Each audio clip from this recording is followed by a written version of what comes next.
మిత్రులారా, ఇక్కడ ఉన్న వాళ్ళు ఎవరు గత 10 సంవత్సరాల నుంచి కేసులు ఎదుర్కొన్న వాళ్ళు, గత ప్రభుత్వంలో అనిశ్చితవేతకు లోను కాని వాళ్ళు, గత ప్రభుత్వంలో ఇబ్బందులకు గురి కాని వాళ్ళు ఎవరు కూడా ఇక్కడ లేరు అంటే అది పెద్ద అతిశయోక్తి కాదు. అయినా 10 సంవత్సరాలు ఆనాటి చంద్రశేఖరరావు ప్రభుత్వంలో ఎన్ని కేసులు పెట్టినా, ఎన్ని కష్టాలు పెట్టినా, ఎంతమంది ఆస్తులు ధ్వంసం చేసినా, ఎంతోమంది ఆస్తులు ఆక్రమించుకున్నా, ఓపికతో సహనంతో ఆ ప్రభుత్వానికి వ్యతిరేకంగా నిలబడి, నిటారుగా నిలబడి కొట్లాడి ఇవాళ కాంగ్రెస్ పార్టీ అధికారంలోకి వచ్చిందంటే ఈ అధికారంలో మీ కష్టం ఉంది, మీ శ్రమ ఉంది, మీ రక్తం ఉంది. మీ రక్తాన్ని చెమటగా మార్చి ఈరోజు ఈ తెలంగాణ రాష్ట్రంలో మీరు ఇందిరమ్మ రాజ్యం తెచ్చిండ్రు. మీరు కష్టపడ్డారు కాబట్టే, మీరు గుండెల్లో పెట్టి చూసుకొని భుజాల మీద మోసిండ్రు కాబట్టి ఇవాళ మీ అన్నగా, మీ సోదరుడిగా ఇవాళ ముఖ్యమంత్రిగా ఇక్కడ నిలబడి మాట్లాడుతున్నా అని చెప్పి మా మిత్రులకు నేను తెలియజెప్పదలుచుకున్నా. మిత్రులారా, మీ త్యాగాన్ని ఎప్పుడు మరవము, మీ కష్టాలను ఎప్పటికి గుర్తుపెట్టుకుంటాం. ఎవరైతే ఆనాడు 10 సంవత్సరాలు కాంగ్రెస్ పార్టీ జెండా మోయడానికి కష్టపడ్డారో, అవసరమైతే మీ ఊపిరైన వదిలిండ్రు కానీ పార్టీ జెండాను వదలకుండా భుజాలు కాయలు కాసే విధంగా పార్టీ జెండా మోసిండ్రు. మీ రుణం తీర్చుకునే సందర్భం వచ్చింది. మిమ్మల్ని ఆదుకునే బాధ్యత పార్టీ మీద, నా మీద ఉన్నది కాబట్టి ఇవాళ మిత్రులారా, ఎన్నికలప్పుడు ఇదే రంగారెడ్డి జిల్లాలో రాజీవ్ గాంధీ ప్రాంగణం తుక్కుగూడ, ఆ ప్రాంతంలో సెప్టెంబర్ 17 నాడు మన నాయకురాలు, మన అభిమాన నాయకురాలు సోనియమ్మ సెప్టెంబర్ 17 నాడు 6 గ్యారెంటీలను తెలంగాణ రాష్ట్రానికి ఇచ్చింది. ఆయల్లో 10 లక్షల మంది అక్కడికి వస్తే 10 లక్షల సాక్షిగా 4 కోట్ల తెలంగాణ ప్రజలకు సోనియమ్మ మాట ఇచ్చింది.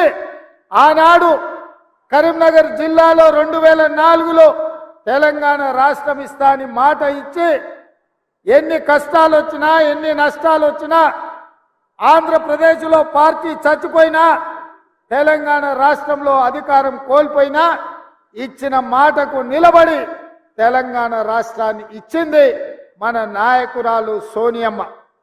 ఆ సోనియమ్మ మన రంగారెడ్డి జిల్లాకు వచ్చి మన మధ్యలో కూర్చొని తెలంగాణ ప్రజలకు 6 గ్యారెంటీలు ఇచ్చింది. ఆ 6 గ్యారెంటీలను చూసి సోనియమ్మ మీద అభిమానంతో మీరు ఇవాళ తెలంగాణ రాష్ట్రంలో ఇందిరమ్మ రాజ్యం తెచ్చింది.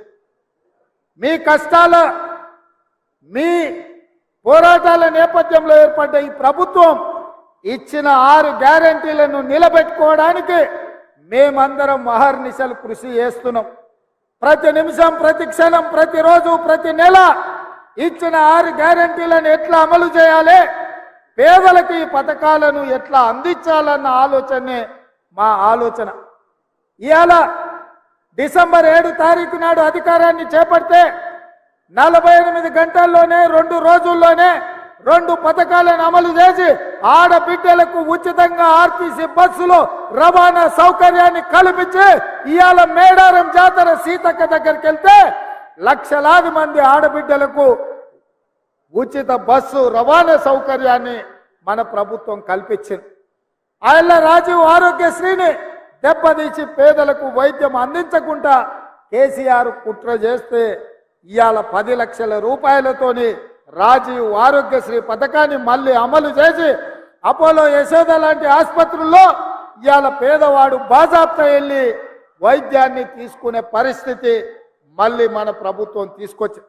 ఇదే కాదు, తెలంగాణ ఉద్యమం సందర్భంగా చంద్రశేఖరరావు చెప్పిండు, నీళ్లు, నిధులు, నియామకాలు ఈ తెలంగాణ రాష్ట్రానికి వస్తాయి, తెలంగాణ వస్తే అని. ఇవాళ నీళ్ల ముసుగులో నిధుల దోపిడీ జరిగింది. నియామకాల ముసుగులో కుటుంబంలో ఉన్న వాళ్లకు, అల్లుడికి, కొడుకుకు, బిడ్డకు పదవులు వచ్చినాయి. సడ్డకుని కొడుకుకి రాజ్యసభ వచ్చింది, చుట్టపోనికి మంత్రి పదవులు వచ్చినాయి. కానీ లక్షలాది మంది నిరుద్యోగ యువకులకు ఉద్యోగ నియామకాలు చేపట్టలే. అందుకే మేమిచ్చిన మాట ప్రకారం కాంగ్రెస్ అధికారంలోకి వచ్చి నిరుద్యోగ యువకులకు 2 లక్షల ప్రభుత్వ ఉద్యోగాలు ఇస్తామని ఏదైతే మాట ఇచ్చినామో అధికారంలోకి వచ్చిన 2 నెలలలోపు 25,000 ఉద్యోగ నియామకాలు ఎల్బీ స్టేడియంలో మేము బాధ్యత చేపట్టినమో మీరందరూ కష్టపడి మాకు ఉద్యోగాలు ఇస్తే ప్రమాణ స్వీకారం చేసినమో అదే ఎల్బీ స్టేడియంలో 25,000 మంది నిరుద్యోగ యువకులకు ఉద్యోగ నియామక పత్రాలు మన ప్రభుత్వం ఇచ్చింది. ఇది చూసి ఓర్వలేని కేసీఆర్, కేటీఆర్, హరీష్ రావు, కవితారావు, సంతోష్ రావు, దయాకర్ రావు, వినోద్ రావులందరూ కుట్ర చేసి ఇవాళ కాంగ్రెస్ పార్టీ మీద శాపనార్థాలు పెడుతున్నారు. నేను అడుగుతున్నా, సోయిలేని సన్నాసులను, దద్దమ్మలను, పేదోళ్ళ బిడ్డలకు మేము వేలాది ఉద్యోగాలు ఇస్తే మీ కడుపు మండిందా అని చెప్పి నేను అడుగుతున్నా. నీ బిడ్డను నిజామాబాద్లో బండకేసి కొడితే 6 నెలలు తిరగకముందనే నువ్వు ఎమ్మెల్సీ పదవి ఇచ్చినావు. నీ సుట్టపోని వినోద్ రావును కరీంనగర్లో బోతి తీసి పాతి పెడితే ప్లానింగ్ కమిషన్ వైస్ చైర్మన్ ఇచ్చిన 6 నెలల.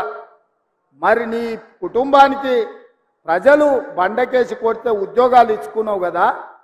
మా పేదల బిడ్డలు, మా దళితుల బిడ్డలు, మా గిరిజనుల బిడ్డలు, మా ఆదివాసుల బిడ్డలు, మా బలైన వర్గాల బిడ్డలు, మా మైనారిటీల బిడ్డలు, నిరుపేదల బిడ్డలు 10 ఏళ్ళు తల్లిదండ్రులు ఊర్లలో కష్టపడి రూపాయి కూడబెట్టి అశోక్ నగర్ చౌరస్తాల్లో, దిల్సుఖ్ నగర్ చౌరస్తాల్లో కోచింగ్ సెంటర్లలో చదువులు చదివించుకొని వాళ్ళ పిల్లలు 10 ఏళ్ల నుంచి పెళ్లిళ్ళు గాక ఉద్యోగాలు లేక రోడ్ల మీద తిరుగుతుంటే ఏ ఒక్క రోజైనా నువ్వు ఆలోచన చేసినవా చంద్రశేఖర్ రావు అని నేను అడుగుతున్నా.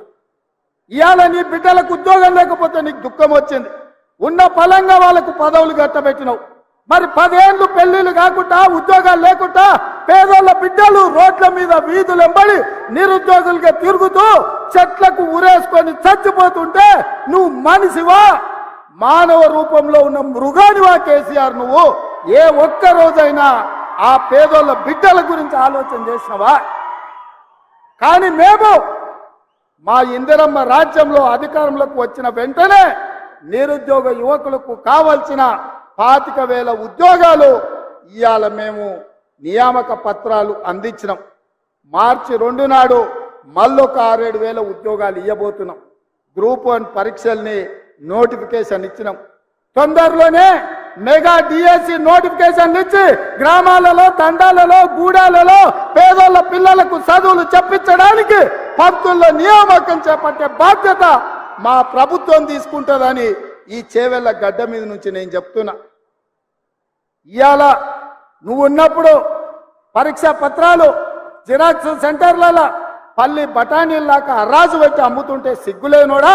ఏ ఒక్క రోజైనా దద్దమ్మల్లో ఆ దొంగల్ని అరెస్టు చేసినవా?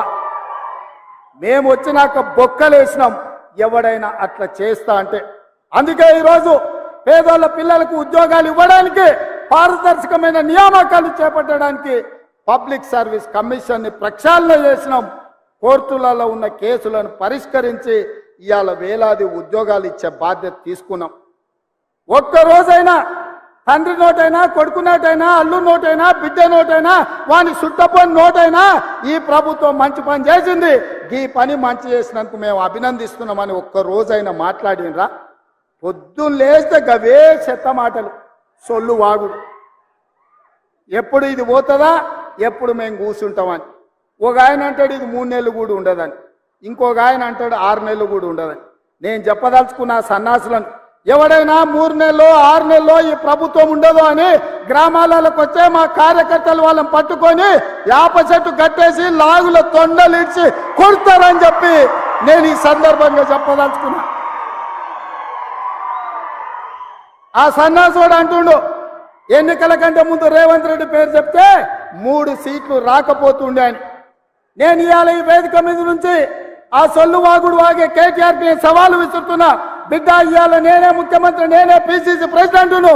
రేపు రాబోయే పార్లమెంట్ ఎన్నికల్లో నేను సవాలు విసురుతున్నా. నీ చేతనైతే దమ్ముంటే, నువ్వు మగోడు అయితే ఈ తెలంగాణ రాష్ట్రంలో బిడ్డ ఒక్క సీటు గెలిచి చూపించు. నీ అయ్యా నువ్వు వస్తావా, నీ అయ్య వస్తాడో మా కార్యకర్తలు చూసుకుంటారు బిడ్డ. నువ్వు అనుకుంటున్నావా అల్లా తప్పగాడని? అల్లా తప్పగాలం కాదు, అవులగాళ్ళలాక అయ్య పేరు చెప్పుకొని కుర్చీలో కూర్చోలేదు సన్నాసోడా.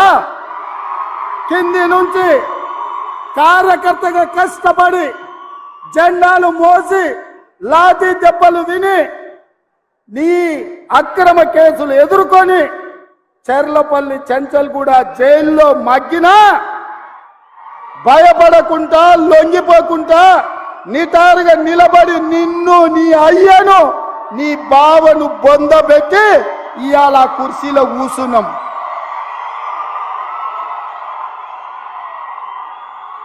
ఈ కుర్చీ ఇనాం కింద వచ్చింది కాదు, ఈ కుర్చీ అయ్య పేరు చెప్తే వచ్చింది కాదు బిడ్డ.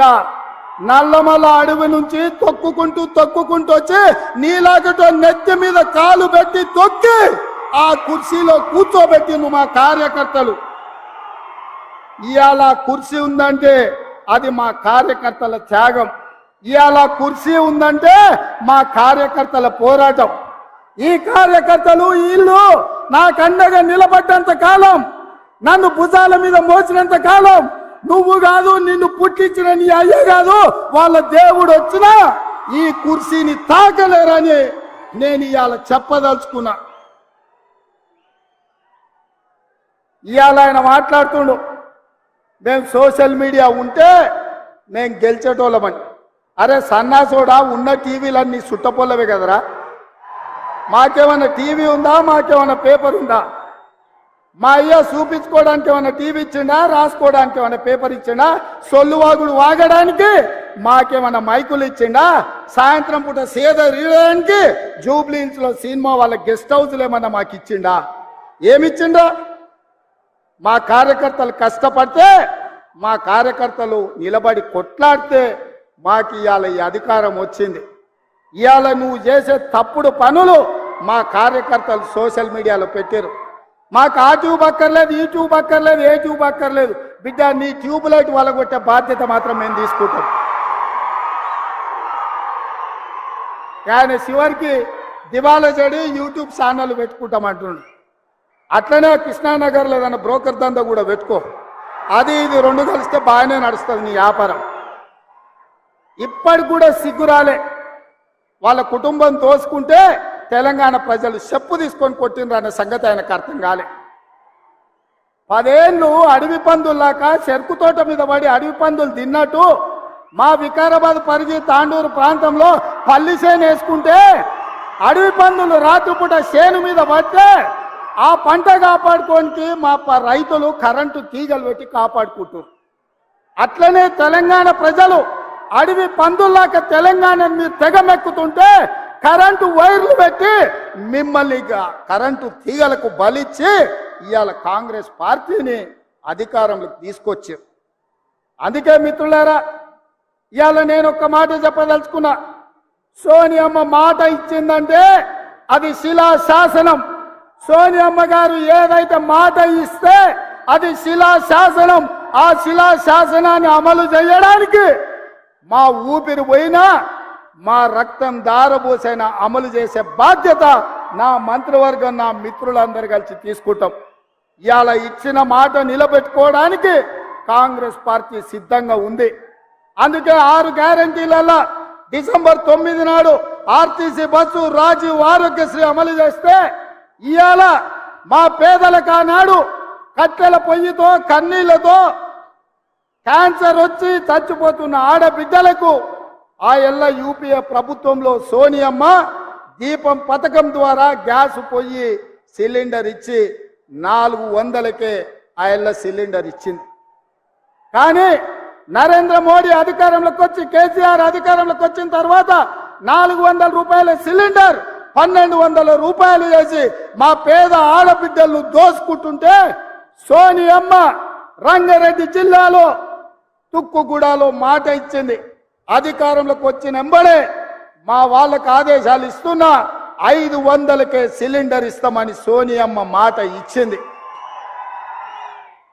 ఆ అమ్మ సోనియమ్మ ఇచ్చిన మాటను దృష్టిలో పెట్టుకొని ఇవాళ చేవెళ్లలో ఈ గొప్ప పథకాన్ని ఆమె బిడ్డ మన నాయకురాలు ప్రియాంక గాంధీ గారి చేత ప్రారంభించాలని ఈ ఏర్పాట్లు అన్నీ చేసుకున్నాం, మిమ్మల్ని అందరినీ ఆహ్వానించినాం.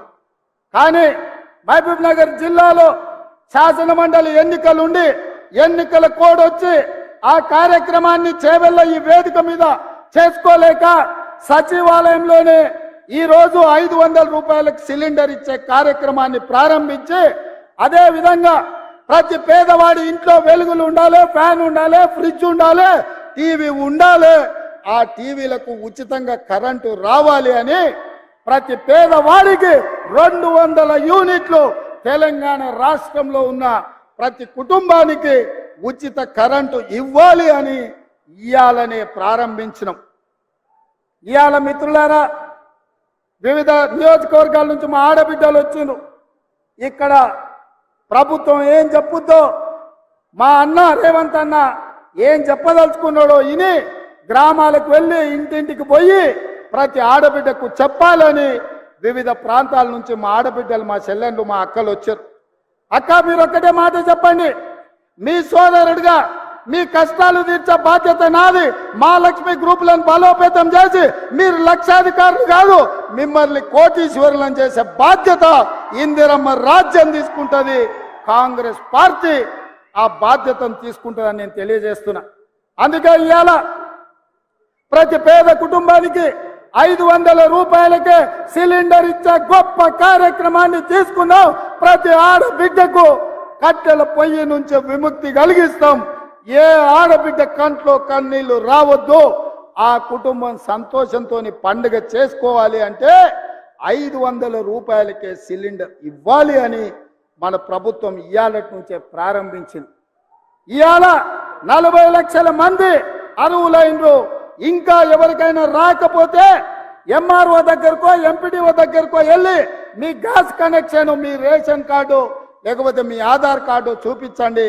మీకు అందరికి ఇచ్చే బాధ్యత ఈ ప్రభుత్వానిది, ఇందిరమ్మ ప్రభుత్వాన్ని నేను తెలియజేస్తున్నా. ఎవరైనా మీకు రాలేదంటే ఆందోళన చెందకండి, అక్కడనే కూర్చొని అధికారులను అడగండి, మాకెందుకు రాలేదు, మా రేషన్ కార్డు, మా గ్యాస్ కనెక్షన్, మా ఆధార్ కార్డు ఇది మా రేవంత్ అన్న చేవెళ్ళలో చెప్పిండు, మాకు వస్తుంది ఇవ్వండి అని మీరు అడగండి. మీకు ఇప్పించే బాధ్యత పెద్దలు ఉత్తమ్ కుమార్ రెడ్డి గారు తీసుకుంటారు. ఆ నగదు బదిలీ చేసే బాధ్యత పెద్దలు బట్టి విక్రమార్క గారు తీసుకుంటారు. బట్టి విక్రమార్క గారు రోజు పొద్దున సాయంత్రం కూడుతూ ఉన్నాడు, కూడికలు కూడుతూ ఉండు, ఏమన్నా తక్కువవుతుందా ఎక్కువవుతుందా అని. నేను అన్న ఇది పేదోళ్ళది కదా, జర లెక్కలు తక్కువ చేయే, పైసలు వంచవే అని. అన్న కూడా అవును ఇది నిజమే, పేదోళ్ళకి ఇవ్వాల్సిందే, కొంచెం అక్కడిక్కడైతే ఏదన్నా చూద్దాం కానీ ముందైతే వీళ్ళకి ఇద్దామని ఇవాళ 200 యూనిట్లు ఉచిత విద్యుత్కు, అదేవిధంగా 500 రూపాయలకు సిలిండర్కు సంతకం పెట్టిండు, నగదు ఇవ్వడానికి ఒప్పుకున్నాడు. మరి మీరందరూ మా బట్టన్నకు ఉత్తమన పెద్ద ఎత్తున సపోర్ట్ కొట్టురు. మా ప్రెస్ వాళ్ళు కొడతలేరు, ఏమైనా సిలిండర్ వద్దా మీకు, మీ ఇంట్లో కరెంటు తీసుకోరా? నాకు తెలిసి చాలా మంది మా తెలంగాణ బిడ్డలు పేదోళ్ళే, తెల్ల రేషన్ కార్డు వాళ్ళే ఇక్కడ ఉన్న పాత్రికేయ మిత్రులు. మీకు కూడా ఇస్తామా, మీరు కూడా ఈ సంతోషంలో పాల్గొనండి. తెలంగాణ ఉద్యమంలో ఎట్లా పాల్గొన్నారో గిల్ల కూడా పాల్గొనండి. ఇది మంచి పని, ఇది రాజకీయం కాదు, ఇది పేదలకు సంక్షేమం. అందులో మీరు కూడా సహకరించాలి, మీరు కూడా అందులో భాగస్వాములే. కాబట్టి ప్రెస్ వాళ్ళ కోసం కూడా సార్ చప్పట్లు కొట్టురాయాలి, కొడతలేరు. అదేవిధంగా మిత్రులారా, ఇక మీరు అనుకుంటుండొచ్చు మా కార్యకర్తలు గా పక్క నుండి గాడ కూడా వచ్చేటప్పుడు ఇద్దరు అడిగారు, సార్ మరి నువ్వు ముఖ్యమంత్రి అయితే మరి మా సంగతి ఏందని. నేను ఒక మాట చెప్పదలుచుకున్నా, మీ కష్టంతో మీ శ్రమతో మేము ఇక్కడికి వచ్చినాం. ఈ వేదిక మీద ఉన్న ఎవ్వరం మేము సొంతంగా నాయకులం అయినోళ్ళు కాదు, మీరు కష్టం చేస్తేనే మేము అయినోళ్ళం. మరి మన కండ్ల ముందల ఇప్పుడే పార్లమెంట్ ఎలక్షన్ ఉంది. పార్లమెంట్ ఎన్నికల్లో మీరు కష్టపడితేనే ఢిల్లీకి 14 మందిని దోలుతాం మనం. ఇవాళ ఇప్పుడే పేడముద్దు బోడిలింగానికి సవాల్ ఇస్తుంది, ఒక్క సీట్ కూడా నీకు రాని అని. మరి ఇది నా ఒక్కంతో అవుతుందా? మీ అందరు సహకరిస్తేనే కదా, మీరందరు తోడుంటేనే కదా. మరి మీరందరు కష్టపడితే, మీరందరూ తోడుంటే, రేపటి ఎన్నికల్లో మీరు కట్టబట్టుకొని తిరిగితే 14 ఎంపీలను గెలిపించే బాధ్యత సోనియమ్మకు మేము మాటిస్తాం. మనమందరం కష్టపడదాం, కానీ అంతటితో మన బాధ్యత తీరలే. వాస్తవంగా నా బాధ్యత ఎంపీలను గెలిపించడంతో తీరలే, మా మంత్రుల బాధ్యత ఎంపీ ఎన్నికలతో తీరలే. అసలైన బాధ్యత క్రమశిక్షణ కలిగిన కార్యకర్తలను సర్పంచులుగా, ఎంపీటీసీలుగా, జడ్పీటీసీలుగా, జిల్లా పరిషత్ చైర్మన్లుగా, మండల పరిషత్ అధ్యక్షులుగా మిమ్మల్ని గెలిపించినప్పుడు వార్డు మెంబర్లుగా ప్రతి హోదాలో కార్యకర్తలను గెలిపించినప్పుడే నిజమైన కాంగ్రెస్ పార్టీ నాయకులం అనిపించుకుంటాం. రాబోయే ఎన్నికల్లో మీకోసం, మిమ్మల్ని గెలిపించడం కోసం ఈ ప్రభుత్వం, మా నాయకత్వం పనిచేస్తుందని చెప్పి నేను ప్రతి కార్యకర్తకు నేను మాట ఇయ్యదలుచుకున్నా. ఎవరైతే కష్టపడ్డారో, ఎవరైతే నష్టపోయినరో, ఎవరైతే పార్టీ జెండాను మోసిండ్రో ఆ కార్యకర్తల్ని వాళ్ళ అర్హతను, వాళ్ళ అవకాశాన్ని బట్టి వార్డు మెంబర్లుగా, సర్పంచులుగా, ఎంపీటీసీలుగా, ఎంపీపీలుగా, జిల్లా పరిషత్ చైర్మన్లుగా గెలిపించే బాధ్యత నాది, మా అందరిది అని చెప్పి నేను ఈ సందర్భంగా చెప్పదలుచుకున్న మిత్రులారా. అదే విధంగా రామోహన్ అందిస్తున్నాడు పక్క నుంచి, అన్నా ఇప్పుడు పథకాలల్లో మనం గ్రామాలలో ఇందిరమ్మ కమిటీలు వేయాలి, ఎందుకంటే కష్టపడ్డోళ్ళ చేతులు ఉంటే ఊర్లో ఎవరికేమి ఇవ్వాలనో తెలుస్తుందని. ఆల్రెడీ పాత 10 ఉమ్మడి జిల్లాలకు 10 మంది ఇన్ఛార్జ్ మంత్రులను వేసిన.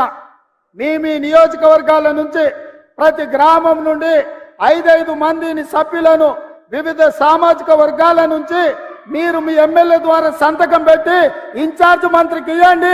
ఇందిరమ్మ కమిటీలను వేసి ఇండ్లైనా, పెన్షన్ అయినా, సిలిండర్ అయినా, ఏ పథకమైనా మీ ద్వారా పేదలకు చేర్పించే బాధ్యత మన ప్రభుత్వం తీసుకుంటుంది అని చెప్పి నేను ఈ సందర్భంగా తెలియజేస్తున్నా. మిత్రులారా, చాలా మంది అధికారం వచ్చిన తర్వాత కార్యకర్తల్ని మర్చిపోతారని ఉంది.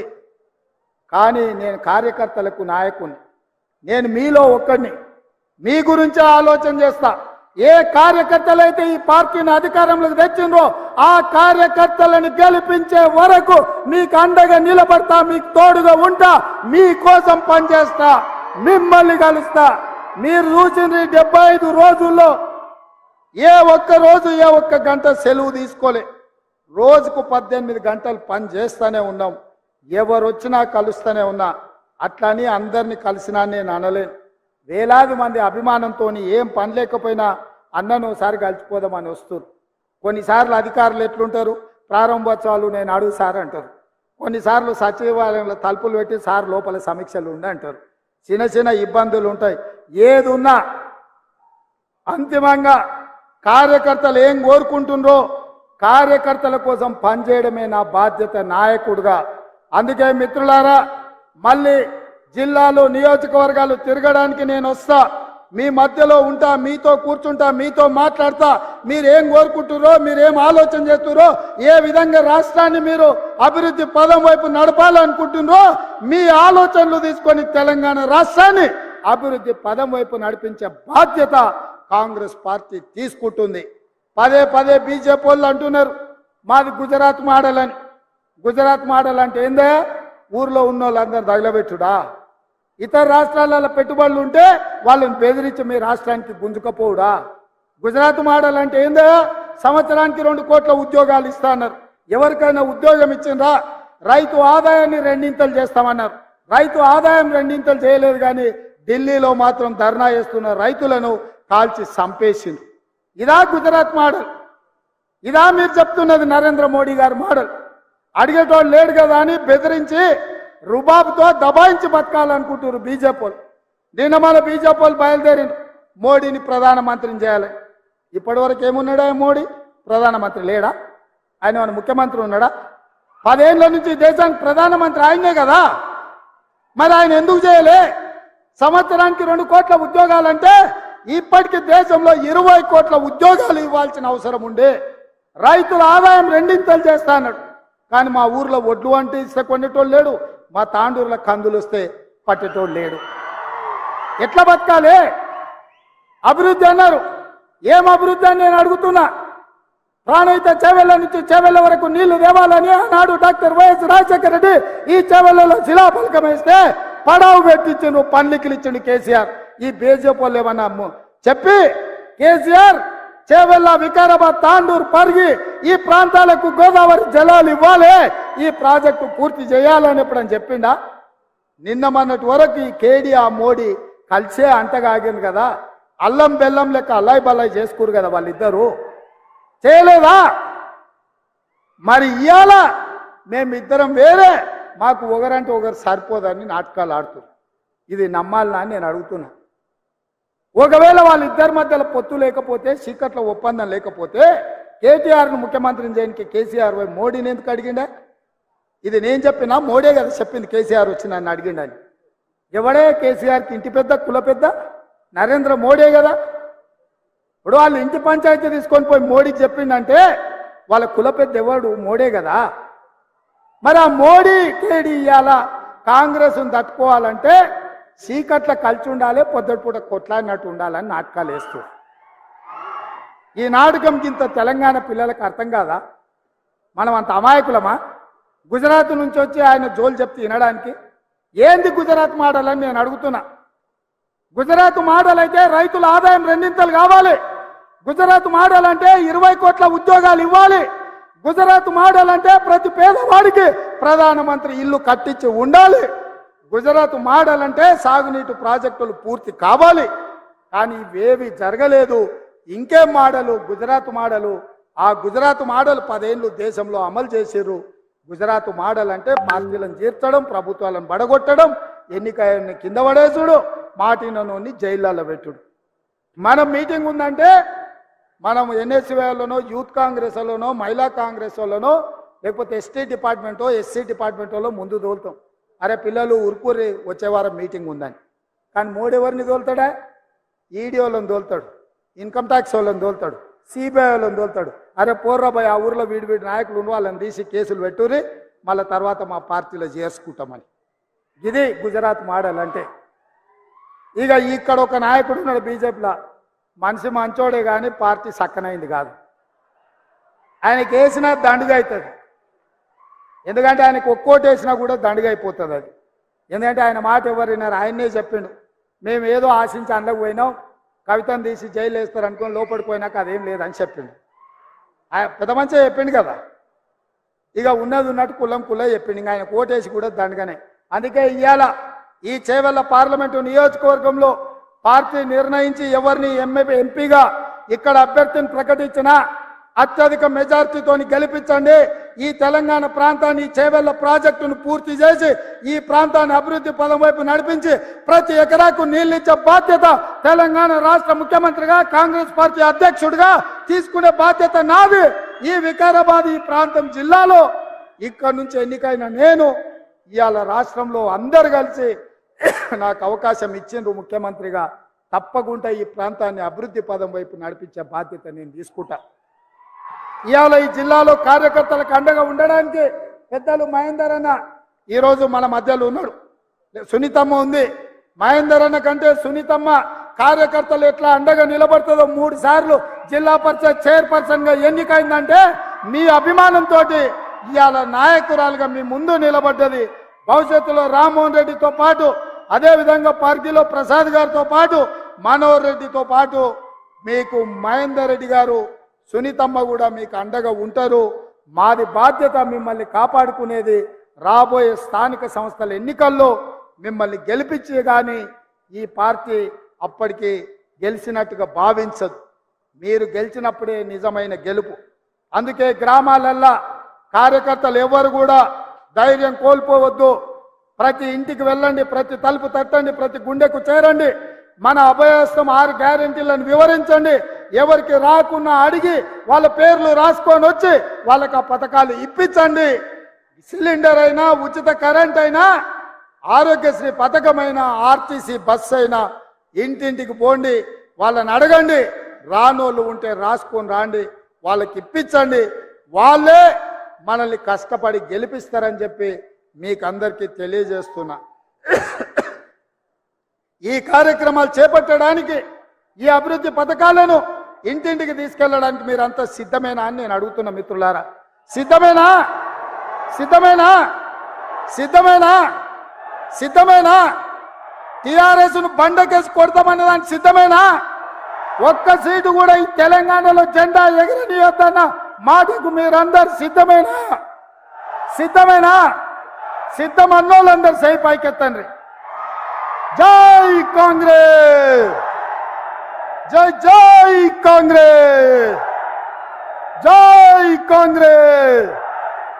హస్తం గుర్తుకే, హస్తం గుర్తుకే.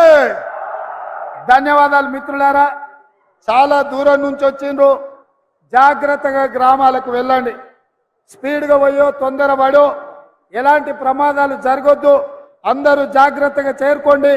మొత్తం తెలంగాణ నలుమూలల మళ్ళీ తిరుగుతాను. తొందరలోనే కార్యాచరణ తీసుకొని మీ దగ్గరికి మీ ప్రాంతాలకు వస్తా అని తెలియజేస్తూ మీ అందరి దగ్గర సెలవు తీసుకుంటున్న మిత్రులారా.